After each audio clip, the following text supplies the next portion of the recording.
Hola, yo soy Horacio Pérez y esto es Investigando la Investigación, un podcast donde investigamos cómo investigan los investigadores, tanto en la academia, industria e independientes. Todo ello mediante entrevistas y debates abiertos, técnicas y estrategias para mejorar todas las partes del proceso investigador y, no menos importante, opiniones abiertas que espero llamen tu curiosidad y te hagan también reflexionar.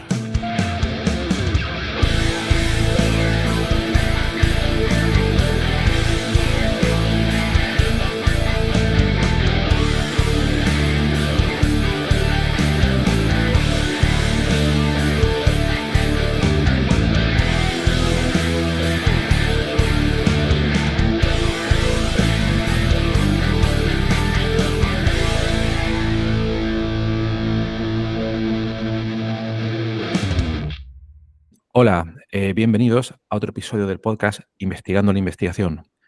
Eh, ¿Qué secretos esconden las obras de los grandes autores del siglo de oro español y la época novohispana? ¿Cómo pueden estos clásicos de la literatura ayudarnos a entender mejor nuestra realidad actual? ¿Cuál es el papel de la mujer en la historia de la literatura y cómo ha evolucionado hasta nuestros días? En el mundo globalizado en el que vivimos, puede parecer que la literatura de siglos pasados tiene poca relación con nuestra realidad actual.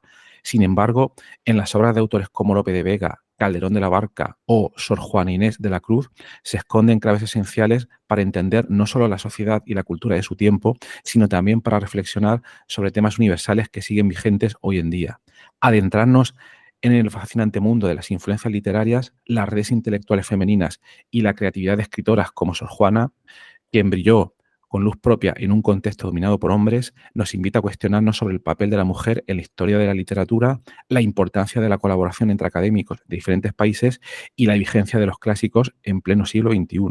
Además, es importante reflexionar sobre el futuro de la investigación literaria en la era digital y sobre la importancia de la divulgación para acercar la literatura a un público cada vez más amplio y diverso.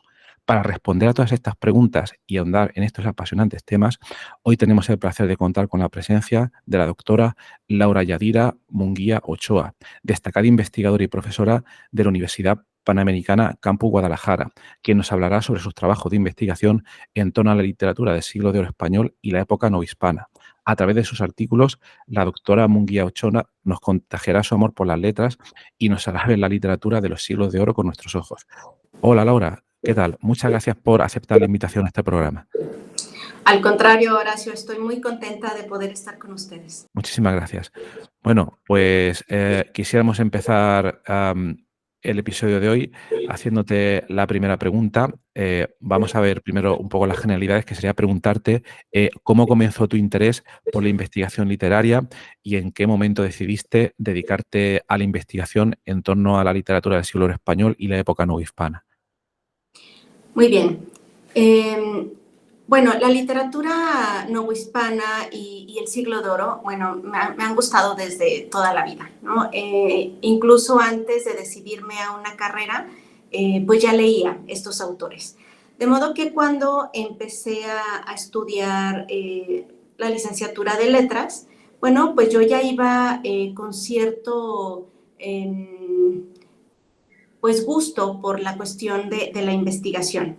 Pero mi primer acercamiento real fue gracias a un programa para estudiantes que tiene el gobierno de México, en el cual los estudiantes van a hacer a alguna otra universidad o la misma donde están, acompañar en una investigación a un investigador nacional.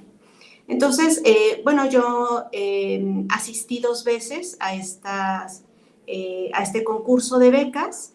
Al final se hacía un congreso y bueno, pues como estudiante fue pues una experiencia muy bonita, muy enriquecedora y que me delineó hacia dónde quería ir, ¿no? Así es que, bueno, ya muy pronto, desde estudiante, sabía que a lo que me quería dedicar era a la investigación literaria. Vaya, eso sí que es tenerlo pues realmente claro, ¿no? Vale. ¿Y en qué momento entonces decides hacer un doctorado para profundizar en esa línea de investigación, ¿no? ¿Y en qué temas te centras ahí más en concreto? Bueno, desde los inicios, desde que estaba estudiando, empecé a estudiar ya de forma, pues en serio, sistemática, a Sor Juana Inés de la Cruz, que bueno, siempre había estado muy cercana a ella.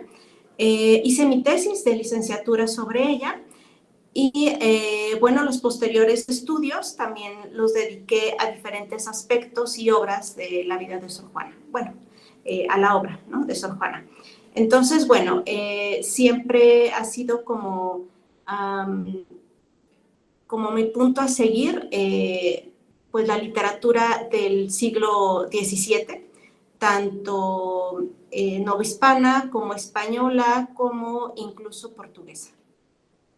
Muy bien, muy bien. Y bueno, y ya centrándonos un poco, porque lo veo extensamente en tu obra, ah, hablando ya concretamente de Sor Juana Inés de la Cruz, ¿qué es lo que más te fascina de ella o te intriga de esta insigne escritora mexicana y qué te llevó a dedicar gran parte de tus investigaciones a estudiar sobre su obra y su figura? Bueno, creo que Sor Juana es una mujer intensa, interesantísima, que no solamente tiene una literatura impresionante, riquísima, sino que ella misma es como un personaje de novela, ¿no? A muchos de los investigadores creo que apasiona más la vida de Sor Juana que incluso sus obras. Y es que, bueno, pues es una niña que nació en un pueblo de México, ni siquiera nació en la ciudad, y que de nacer en una familia, pues digamos, de clase media, en la época novohispana, pues pasa a figurar dentro de la corte virreinal y a ser, pues, la principal poeta americana, y figurar también como autor del Siglo de Oro. Entonces, bueno, es una mujer impactante que sigue siendo muy actual, porque hay muchas organizaciones, sobre todo dentro de las cuestiones de género, pues a veces es tomada incluso de bandera como una mujer que defiende el derecho de las mujeres, pues a estudiar y a escribir. ¿Y cómo fue, por hacernos un poco la idea, cómo fue un poco su vida? Porque por lo que he leído, estuvo gran parte de su vida en un convento en términos de clausura para poder centrarse más en su obra, lo cual, pero por otra parte, me llama la atención que su literatura es un poco, me parece, en plan criticar un poco la sociedad actual de aquel entonces, pero claro, por otra parte también estaba la Iglesia, que es la que le permitía estar ahí. No sé si habría un poco de distorsión entre lo que ella quería expresar y que no se dejaba primero porque era mujer y luego también por los convencionalismos desde aquella época, por saber un poco cómo era. Sí, por supuesto. Es un siglo en el cual pues las mujeres no tenían las oportunidades que tenemos ahora, ¿no? Entonces, bueno, dentro de la concepción novohispana, pues las mujeres tenían pues dos nichos en los cuales podían desarrollarse. Uno que sería pues la familia, casándose, teniendo hijos, digamos que el rol tradicional, y otro era el convento. Las mujeres fuera de estos dos espacios pues no eran tan bien aceptadas en la sociedad y no eran de un estrato social de medio alto, sino más bien de medio abajo, ¿no? Y bueno, en el caso de los virreinatos, bueno, pesa mucho la cuestión racial, ¿no? Entonces, bueno, Sor Juana sí tuvo que abrirse camino, pues en este mundo, pues bastante complicado para las mujeres. Y más porque tenía, pues, algunas cuestiones en contra. Sor Juana nació, decía hace un momento, en un pequeño pueblo, una ranchería, que ahora está en el Estado de México, pero en aquellos tiempos, bueno, estaba alejado de la capital. Su familia era, digamos, clase media, su madre era criolla y sus abuelos eran españoles. pero bueno, no era una familia de la nobleza. Además, que bueno, hay una falta de reconocimiento por parte de su padre. De hecho, no sabemos con certeza quién fue el padre de Sor Juana. Y esta situación y el que no estuviera casada su mamá, bueno, pues le restaba, digamos que, oportunidades sociales. Entonces, pues la ruta que fue tomando pues fue la más adecuada para poder dedicarse a lo que ella quería, que era precisamente a estudiar. Más que escribir, a estudiar. Así es que bueno, fue escalando poco a poco. Digamos que el punto clave en el cual da este acercamiento a lo que ella quiere es salir del pueblo, vivir con sus tíos que vivían en México y entrar como estas niñas meninas con la virreina. En este caso, doña Leonor de Carreto. Esposa de Antonio Sebastián de Toledo, que era el virrey en ese momento. Entonces había toda esta serie de niñas que acompañaban a las mujeres nobles y Sor Juana formó parte de esta pequeña corte. Y esto pues la impulsó muchísimo. Y estando allí, bueno, pues uno de los sacerdotes que asistían a los virreyes, don Antonio Núñez de Miranda, la invita a que, pues viendo su situación, pues se haga monja en lugar de buscar una familia, ¿no?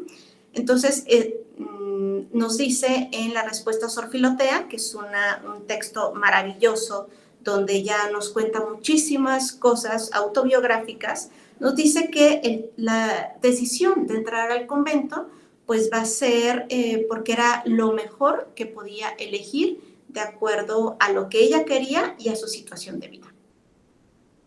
De acuerdo.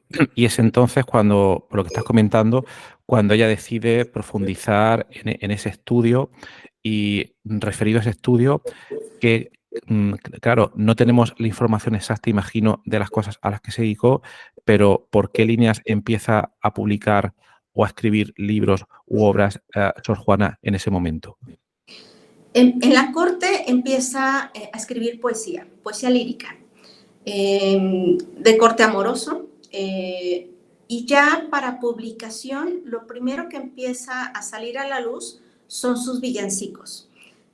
Son composiciones pues para alguna celebración religiosa, principalmente son las catedrales de México, de Puebla y de Oaxaca quienes le mandan hacer estos villancicos para los oficios divinos y es lo que empieza a publicar. Posteriormente, bueno, sale publicada la Carta Atenagórica, que es un estudio teológico, y 2 libros que publica en vida. Su primer libro, 1689, y su segundo tomo, 1692. Ujú. Y digamos, de estas obras que estamos comentando, ¿cuál sería la que mayor impacto, si es que se puede seleccionar una, que siempre es complicado, cuál sería la que mayor impacto ha tenido hasta fecha de hoy? Pues un impacto literario social, definitivamente la Carta Atenagórica y después la respuesta a Sor Filotea.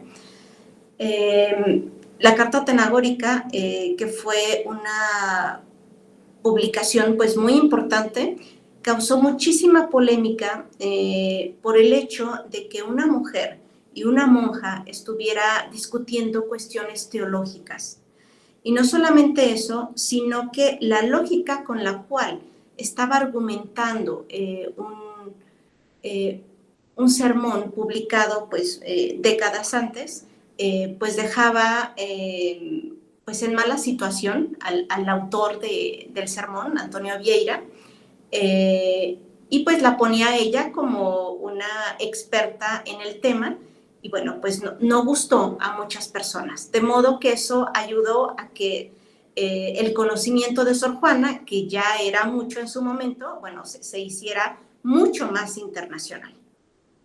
Ajá, porque por lo que comentas, primero imagino que en aquellos tiempos el criticar, que es lo que hizo aquí Sor Juana, incluso aunque hubiera sido un monje, criticar la obra de otro monje, en aquellos tiempos no sé hasta qué punto era común. No, no era para, bueno, el criticar sí, pero el problema aquí es que era una monja la que estaba Claro, metiéndose a asuntos teológicos. Entonces, claro, que un monje criticara el trabajo de otro monje o de un sacerdote, digamos que entra en lo normal. Pero el que una monja estuviera discutiendo y haciendo pedazos realmente el sermón de un personaje tan querido en Portugal como Antonio Vieira, bueno, pues era totalmente inaudito e incluso pues preocupante para las autoridades de su época, ¿no? claro, Eh, claro. Sí, sí, imagino que sería. Vale, y luego esta obra que estamos comentando aquí ahora mismo, em, esto no tenía ningún precedente, ¿no? Ni siquiera antes en el Siglo de Oro era como que la primera vez que sucedía en la historia de la literatura. un texto de ese tipo no se había visto. Y bueno, pues era totalmente inaudito, ¿no?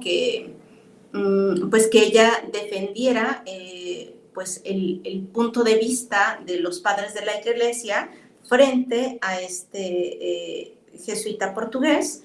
Y no solamente eso, sino que ella diera su propio punto de vista acerca del tema, que era las demostraciones de amor de Cristo. Entonces, bueno, pues era meterse en materia muy masculina, Ujú. muy del dominio pues de la iglesia y de la iglesia del lado masculino, ¿no? Entonces, bueno, pues sí causó un revuelo tremendo, haciendo como dos bandos, los que estaban a favor de Sor Juana y los que estaban obviamente en contra. Pero bueno, Mm. finalmente esto le ayudó a una gran difusión. Y bueno, destacar algo interesante, y es que ella no decidió publicar esta obra. Fue publicada sin su permiso por el obispo de Puebla, Manuel Fernández de Santa Cruz. Y además con un prólogo en el que utilizó un seudónimo de monja, se llama a sí mismo como Sor Filotea de la Cruz. Y bueno, pues en este prólogo le llama la atención diciéndole, bueno, pues que ese texto es maravilloso, pero que se deje de leer pues poesía pagana y que se dedique a lo que se tiene que dedicar, que era pues a su religión. Entonces, bueno, pues ella lo toma también como un regaño público. Entonces, bueno, pues sigue creciendo la polémica a partir de ahí. Vale, parece que la vida no era, que tenía tampoco era tan aburrida, ¿no? No, Como uno se pudiera imaginar. Vale. Y luego, por lo que he estado leyendo un poco por los diferentes artículos, también, si no me equivoco, es posible el convento o el sitio donde ella estaba, digamos, creo que se llamaba La Casa del Placer. Creo que hay otra obra llamada Los enigmas ofrecidos a la Casa del Placer. Si nos pudieras comentar un poco también en qué consistía esta obra. ok, bueno, esta obra es a la que me he dedicado toda mi vida.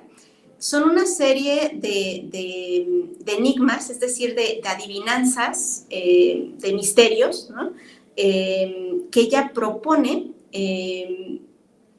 a una institución, una academia literaria, parece ser, llamada la Casa del Placer. El convento en el que ella estaba era San Jerónimo y Santa Paula de México. Y esta Casa del Placer, de la cual no tenemos mayor información, además de esta obra de los enigmas, pues pareciera ser una asociación o una tertulia literaria portuguesa a la cual ella dedica estos 20 cuartetos que son los enigmas. Cada cuarteto es una adivinanza, pero una adivinanza bastante complicada. Eh, no se tiene todavía, o al menos esa es mi opinión, que no se tiene todavía una respuesta. Pero creo que lo más interesante, más que encontrar una respuesta a estos enigmas, es todo lo que se forma alrededor de esta obra. Para empezar, es una obra que ya pertenece a los últimos años de Sor Juana, que estaría datada hacia 1694, ella muere en el 95, y que se supone que en ese tiempo ya estaba dedicada solamente a sus labores de monja y no a escribir, y menos a escribir con personas del exterior, ¿no? Entonces, bueno, está dedicada esta serie de poemas a esta Casa del Placer. Y está también complementada esta pequeña obra con poemas y aprobaciones de unas monjas portuguesas. Ahí está la relación entre Nueva España, Portugal y España, porque parece que la conexión entre Sor Juana y esta Casa del Placer y estas monjas portuguesas era María Luisa Manrique de Lara, virreina que había sido de Nueva España y que era gran amiga de Sor Juana. De hecho, es ella quien le publica sus libros en España.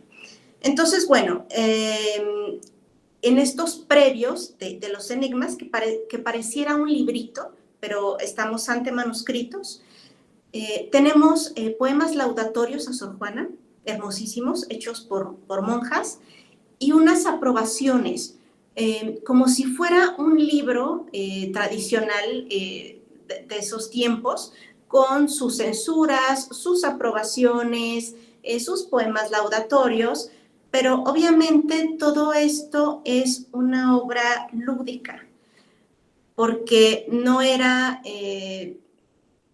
común, ni era lógico, ni era viable que las mismas monjas aprobaran y censuraran la publicación de una obra así. Sabemos que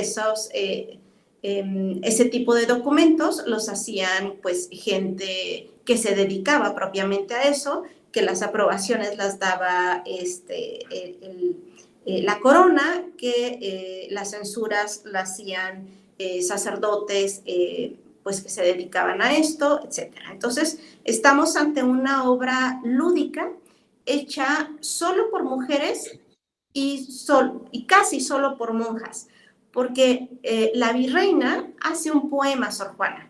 Y esto me parece fascinante, porque hemos visto decenas de poemas de Sor Juana a esa virreina, y ahora es la virreina quien le hace un poema a Sor Juana. Entonces, a mí me parece eso maravilloso. Supongo que no era para nada común ese devolver de la virreina a cualquier otra persona, que no sea algo bastante común. Y No. luego aquí me surge una duda por lo que has comentado antes. Esta obra has comentado que era una especie de acertijo bastante complicado y que no se tiene en cuenta y que no se conocen ahora mismo posibles interpretaciones. Entonces, por preguntar si el estudio de esta obra, el tratar de obtener alguna solución, entre comillas, o interpretación, si es ahora mismo un campo de investigación activo con diversos investigadores dedicándose a ello. Bueno, ya se han hecho varios acercamientos tratando de hacer un descifrar los enigmas, ¿no? Sin embargo, tienen un lenguaje tan complejo y tan equívoco que podríamos decir que es todo y es nada. O sea, cualquier respuesta que se dé podría parecer que sí es. Lo malo es que no tenemos una respuesta ni de la época ni menos de Sor Juana. Entonces, bueno, pues todo lo que digamos pues es especulativo. Yo misma publiqué en mis años de estudiante un intento de resolver los enigmas, pero bueno, desde mi punto de vista no son resolubles. Pero sí hay varios acercamientos. hay un libro, si no me equivoco, salió en el 2016, que propone ya un desciframiento definitivo. Pero bueno, habría que observarlo, ¿no? Claro, Y y aquí una curiosidad. Sí, perdona. si no, adelante. Sí, aquí una duda. Has comentado que es un libro que propone un desciframiento definitivo, pero por entenderlo, si nos vamos, por ejemplo, al área de las matemáticas, vamos a suponer que, por hacer una comparación con contraste, que alguien plantea la pregunta ¿cuántos son 2 más 2? Y luego alguien viene con la solución, que es 4, y digamos que es algo relativamente fácil de comprobar, ¿no? Pero claro, aquí esta persona dice que tiene el desciframiento definitivo, hasta donde mi ignorancia me lleva a cómo se puede argumentar que ese desciframiento definitivo puede ser correcto o no en este tipo de investigación. Hay alguien que está por encima y dice no, o a lo mejor hay esa obra, luego tiene una serie de referees que la evalúan y van diciendo estamos de acuerdo contigo o no estamos de acuerdo contigo, por entender un poco cómo funciona la investigación en el mundo literario. Así es totalmente subjetivo. Este investigador lo que dice es que la formación que él tiene pues le capacita para hacer este descifrar. Pero bueno, puede venir alguien que disienta de esa opinión y dar otra y puede sonar también coherente, ¿no? Porque vuelvo a repetir, es tan complejo y tan equívoco el lenguaje, pues que puede ser cualquier cosa, ¿no? Claro, Entonces, pues no creo que haya un definitivo, a menos de que nos encontráramos la respuesta de la propia Sor Juana. Ahí sí diría yo que es definitivo, ¿no? Pero mientras creo que no. claro, claro. Vale, y luego otra pregunta sería, hemos estado hablando un rato sobre Sor Juana. em, Podríamos hablar, bueno, parece, por lo que he leído un poco por encima, y también viene a colación una pregunta que ha hecho un miembro de nuestra comunidad de investigadores en WhatsApp, Juan Carlos Toledano Redondo, ha hecho la siguiente pregunta. Sor Juana parece opacar a todas las demás mujeres de esta época, eh, o no, no sé si está la impresión. Entonces la pregunta es, ¿cómo podemos hacer para seguir leyendo a Sor Juana como una de las más grandes figuras de su época sin que parezca que es la única mujer poeta escritora del siglo XVII? Es que sí, tienes razón. Sor Juana es eclipsante, pero no es la única. Sí, tiene una calidad extraordinaria, pero no es la única mujer en el virreinato escribiendo literatura. Separaría a las mujeres que escribían pues del otro lado del Atlántico, pues que ahí sí había muchas más. Pero en la época novohispana tenemos a varias poetas. Tenemos a Caro, no, bueno, se me va ahorita su nombre de pila, pero era sobrina del poeta González de Eslava, Carolina, creo que no, bueno, lo dejo ahí, que escribió un poema para su tío. Tenemos a María Estrada Medinilla, que ganó varios concursos de poesía y se le publicó su obra. Está hablando de mujeres novohispanas. En Colombia teníamos a la Madre Castillo, también una monja, escribiendo poesía. Tenemos a otras monjas que participaban en concursos. Entonces, Sor Juana no es la única, pero sí es una estrella tan luminosa que sí alcanza a eclipsar a las otras mujeres que escribían en el virreinato. Vale, y consideras por lo que has comentado antes que ya si quitamos aparte el tema de eclipsar, pero si comparamos las obras de todas estas mujeres, ¿hay algo que diferenciaba a nivel compositivo o literario a Sor Juana respecto de las demás, en el sentido de que tenía más calidad, más capacidad de palabra o alguna otra característica, o por contra eran todas aproximadamente similares en cuanto a calidad? No, en cuanto a calidad, sí la rebasa Sor Juana, por mucho. Sí. Sí, definitivamente, porque Sor Juana no solamente tiene un manejo del lenguaje extraordinario, sino también una gran inteligencia y era una erudita tremenda, ¿no?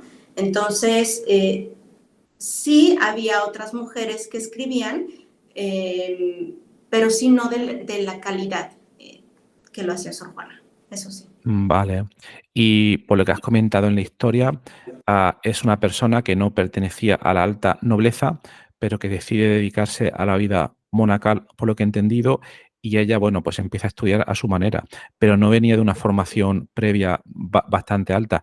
Entonces, ¿hay alguna explicación para ver cómo llegó a ese nivel tan alto de erudición? Autodidactismo. Totalmente. Ella empieza a leer en la pequeña biblioteca que tiene su abuelo en la hacienda pues que manejaban, los libros que pudo haber leído en la casa de sus tíos, en la corte virreinal, y después ella se hace su propia biblioteca. Se dice que no había viajero que no fuera a regalarle un libro a Sor Juana. Su amigo don Carlos de Sigüenza y Góngora, que es otro de las grandes figuras de la época novohispana, le regalaba también libros, instrumentos músicos, instrumentos científicos. Le regaló, por ejemplo, un telescopio, que era una novedad tremenda, ¿no? Para esa época. Y bueno, su biógrafo dice que llegó a juntar 4,000 libros, lo Vaya. cual sí se me hace mucho, ¿no? Se me hace difícil que una sola persona tuviera 4,000 ejemplares, siendo que incluso las bibliotecas que ya eran tal cual, pues no llegaban a esas cifras, ¿no? Pero sí una cantidad muy considerable. Así es que, bueno, ella solamente tuvo un solo profesor en su vida, que fue un maestro de latín, Martín de Olivas, que era bachiller, era como licenciado. Y bueno, nos cuenta en la respuesta a Sor Filotea que le bastaron 20 lecciones para aprender latín. Entonces, bueno, pues era una mente prodigiosa, ¿no? Pero siempre, pues fue autodidacta. Ujú, ujú. Y ya hablando a día de hoy, ah, ¿crees que todavía se percibe, imagino que sí, el impacto de su obra, incluso en pleno siglo XXI? ¿Y hay algunos autores que quizás sean famosos a día de hoy que reconozcan la influencia directa de Sor Juana? Por supuesto. Sor Juana está muy vigente, se ha puesto de moda desde hace un muy buen tiempo. Y de hecho, bueno, pues ya es como, digamos que un nicho de investigación propio, la investigación sobre Sor Juana. De hecho, hay libros de bibliografía sobre Sor Juana. Así es que, bueno, hay muchísimo investigación sobre sus obras, sobre su vida, sobre nuevos hallazgos. Está la cuestión de la defensa de la mujer por el derecho a estudiar. Entonces, bueno, en todos estos movimientos feministas, pues está muy en boga Sor Juana. Aquí en México incluso la tenemos en la moneda, ¿no? En nuestro Ah, billete sí. de 100 pesos está Sor Juana. Ajá. Y siempre ha estado en la moneda como una de las autoras icónicas de nuestro país. Vale, vale, vale. Muy interesante. Vale, y ahora hablando un poco más de la investigación, de tu investigación, como investigadora, en tu caso, ah, ¿cuál dirías que es tu metodología de trabajo al abordar el estudio de un autor, en este caso principalmente Sor Juana, o una obra literaria? Es decir, ¿sigues siempre los mismos pasos o los varías según sea el objeto del estudio? Bueno, yo creo que cada investigador tiene como sus métodos propios, ¿no? Yo, en mi caso, primero me empapo lo más posible sobre lo que hay escrito del objeto de estudio que quiero, digamos, una obra en concreto, ¿no? Leo todo lo más posible que me encuentre sobre eso, y a partir de ahí, bueno, ya voy modelando qué es a lo que quiero llegar, ¿no? Ya previamente tengo una idea, ¿no? Quiero investigar tal cosa sobre esta obra. Pero ya con la lectura de todos los acercamientos que hay acerca de eso, pues ya me doy cuenta de por dónde puedo ir. Entonces, ese es como el método que uso yo siempre. Bueno, tengo una intuición, creo que puedo encontrar, digamos, no sé, por decir algo, el elemento de la soledad en tales poemas, ¿no? Entonces, bueno, yo ya tengo esa intuición, me entero de todo lo que sería el marco, pues, teórico, todo lo que podemos señalar como estado del arte, ¿no? Y a partir de ahí, bueno, pues ya voy haciendo como mis esquemas de por dónde ir.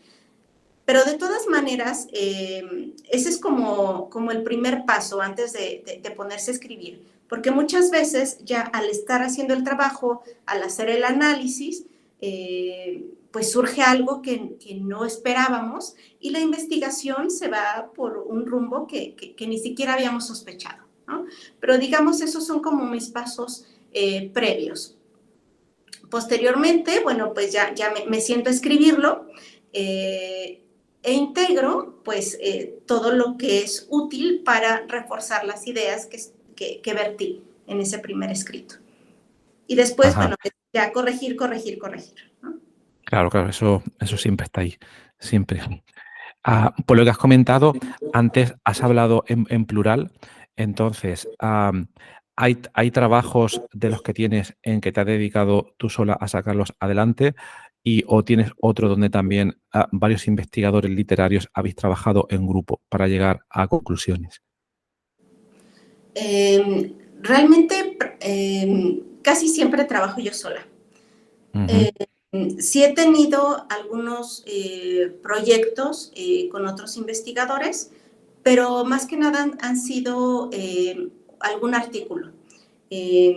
Proyectos más grandes en que se desarrolle toda una temática, hasta el momento no he participado en algo así. Ajá, vale. Y luego, por lo que he visto, a lo largo de tu trayectoria, has publicado diversos artículos sobre diferentes autores y épocas. Sería preguntarte qué es lo que más te ha apasionado de la investigación literaria y qué es lo que te lleva a interesarte en temas tan variados.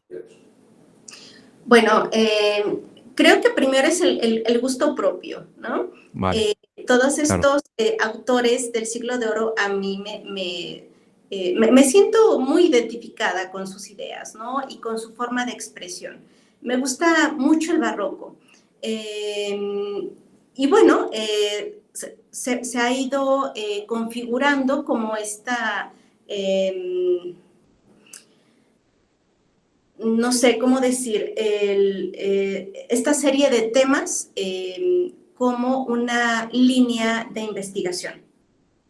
Entonces, trato de no salirme tanto dentro de estas líneas y bueno, digamos que dentro de lo literario y dentro de lo barroco, sí, por un lado, exploro la poesía lírica, por otro lado, también investigo cuestiones de teatro, de teatro español y novohispano, con Sor Juana, y también me he dedicado a alguna investigación histórica, propiamente histórica, sin ser tan literaria. Por ejemplo, las cartas de amor de la época novohispana, que bueno, no son literarias, pero sí nos reflejan una forma de expresión literario-amorosa casera, ¿no? Ujú. Entonces, sí, he ido explorando varias de estas cuestiones, en la Inquisición también, por ejemplo, pero siempre tratando de no salirme de la temporalidad, es decir, del siglo XVI al siglo XVIII. Vale, la verdad es que hay tantos temas tan interesantes siempre cuando a uno le interesa, ¿no?, investigar, que si uno no acota un poco se Sí, hace ¿no? muy complicado. Vale, y Sí. luego también quería preguntarte, estamos hablando de investigación, pero además de la labor investigadora, muchos académicos suelen compaginar su trabajo con la docencia universitaria. Entonces, preguntarte si consideras que la enseñanza y la divulgación, si son aspectos o no fundamentales para un investigador y si intentas transmitir esa pasión por la literatura a tus estudiantes.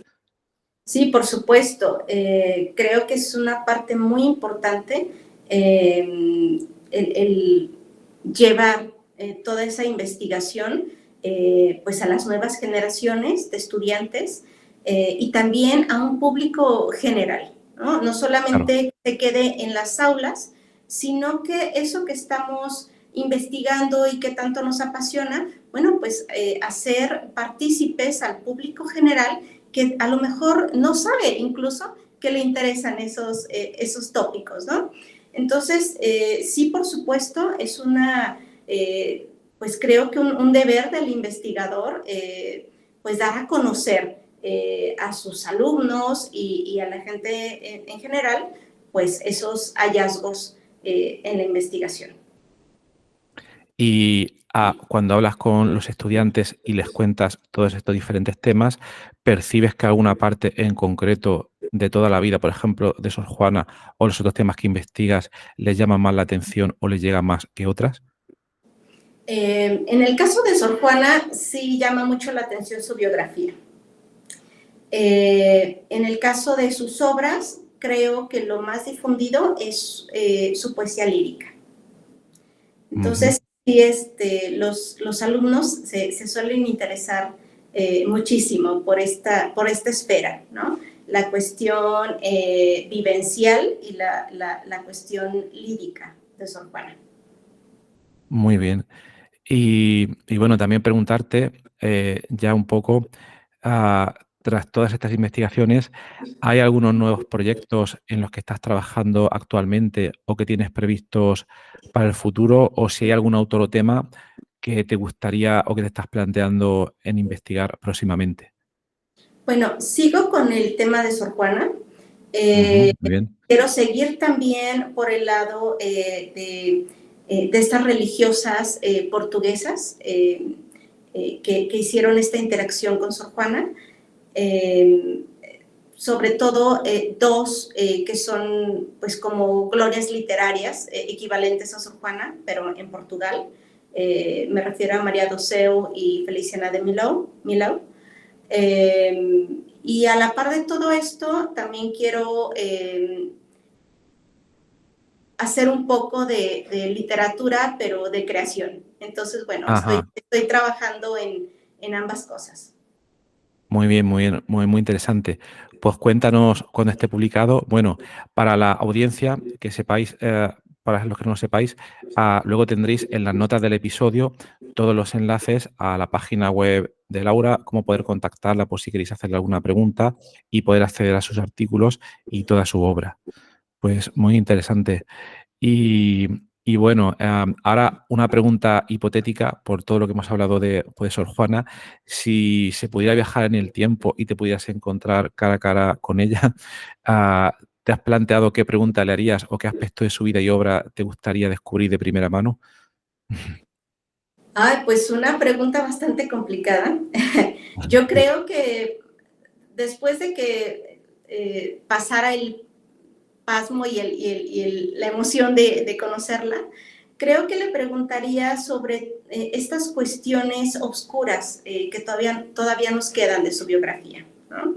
Estos elementos que han separado a los investigadores de Sor Juana, ¿no? El por qué pareciera que deja las letras, el por qué pues no sé, se arriesga a morir en una epidemia, eh, todas esas cosas que quedan todavía de duda, pues creo que es lo primero que le preguntaría. Muy bien, muy bien. Muy interesante. Yo me pregunto, como curiosidad, al ser ella tan oscura, entre comillas, no sé si la respuesta ya sería muy clara, pero seguro que sería bastante interesante. Vale, y luego también preguntarte, como investigadora literaria, entiendo que pasas largas horas leyendo, escribiendo, etcétera. ¿Tienes algún ritual o hábito curioso que te ayude a concentrarte y a potenciar la creatividad durante estas jornadas de trabajo? Siempre estoy escuchando algo. Sí. Y creo que en lugar de disiparme, me concentra más. Entonces, siempre estoy escuchando podcasts o conferencias u obras literarias o música. Entonces, como que ya estoy acostumbrada a tener estos dos canales. Mientras leo o mientras investigo, mientras busco información, siempre estoy escuchando algo. Muy interesante. Y otra pregunta, otra curiosidad, en un mundo tan digitalizado como el mundo actual, donde cada vez hay más y más libros en formato electrónico o donde están fácilmente disponibles, eh, y ya hablando del manido tema de la inteligencia artificial, ¿crees que el futuro de la investigación literaria va a pasar por el análisis computacional de grandes cantidades de texto o crees que por el contrario seguirá siendo fundamental la lectura atenta y la interpretación humana de todas estas obras? Creo de que por más tecnología que tengamos y toda esta inteligencia artificial, creo que siempre va a ser necesario este acercamiento humano. Porque finalmente lo que nos va a dar la máquina es un conglomerado de datos, pero no una interpretación, no una empatía y no un explicar y un acercar al lector eh, a la obra que estemos explicando. Entonces, creo que finalmente siempre va a ser necesario que el investigador esté en medio, ¿no?